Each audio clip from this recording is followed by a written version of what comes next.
Animation and horror are two things we don't often think of as overlapping. The widespread perception of animation is that it's designed for kids, while the same certainly cannot be said for horror. As a matter of fact, children's media often turns to animation to avoid being scary, simply by virtue of it not looking real. So is animation just inherently less scary than live action? Well, I'm not so sure. Consider the Uncanny Valley, for instance. This theory states that things are at their creepiest when human likeness isn't quite reached, which animation seems uniquely equipped to exploit. Plus, just think about the sheer flexibility of the medium. Literally anything you can visualize is possible with animation, so you'd think the sky's the limit when conjuring up horrors for the animated picture. And yet, animated horror seems so rare, nay, non-existent. But I want to prove that animated horror can be equally as terrifying as its non-animated counterpart.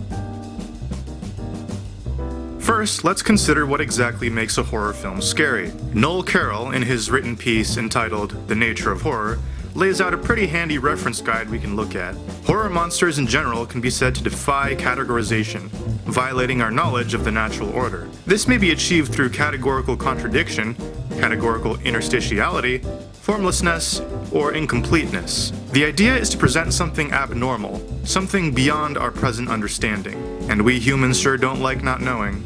It seems the fear factor of the horror genre really is about ideas and implications, which I wouldn't say contradicts what animation is capable of presenting. Furthermore, since more mature audiences probably already know that what they're looking at isn't real, this suggests the distinguishing fantasy from reality problem faced by children cannot be applied to most. Thus, visual realism becomes less important, and a more stylized appearance shouldn't be a hindrance. But this is not an answer I'm satisfied with. I want to know if animation's unique qualities could actually be used to enhance the horror experience. And this takes us back to the Uncanny Valley thing. So the Uncanny Valley, like I mentioned before, describes an unsettling area between stylized human likeness and perfectly realistic human likeness. An experiment conducted by these guys... Wait, is that really his last name? Okay, they picked the perfect guy for this study on human likeness, didn't they? Anyway, an experiment conducted by these guys has shown that the creepiness sweet spot falls right into these visual styles. The intersection of abstraction and realism.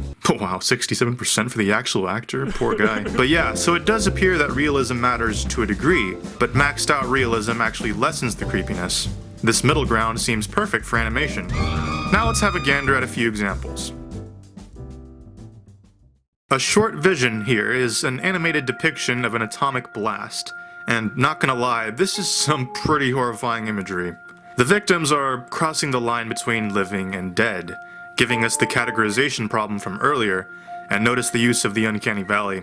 This is why corpses are so scary. They don't look quite human. Japan is certainly one country that has embraced animation as more than just a kids' medium, and that really shows with some of their animated horror pictures.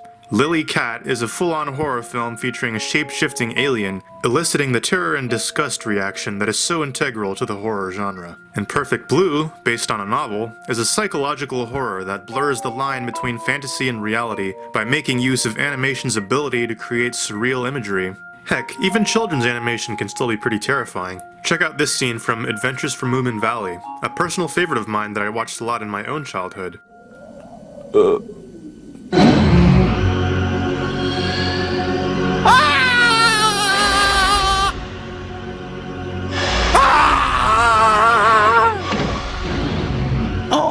Okay, who needs realism to be scary? Clearly it's all about making the threat uncategorizable, unexplainable, unnatural.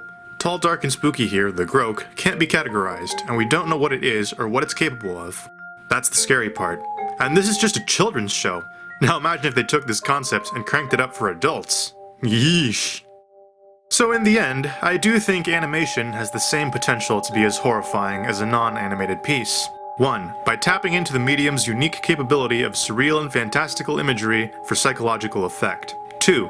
By taking advantage of the Uncanny Valley, which demands a visual appearance short of absolute realism to work. And 3. By following Carroll's horror tenets of formlessness, incompleteness, and the categorization problem. Qualities which have no qualms with an animated format.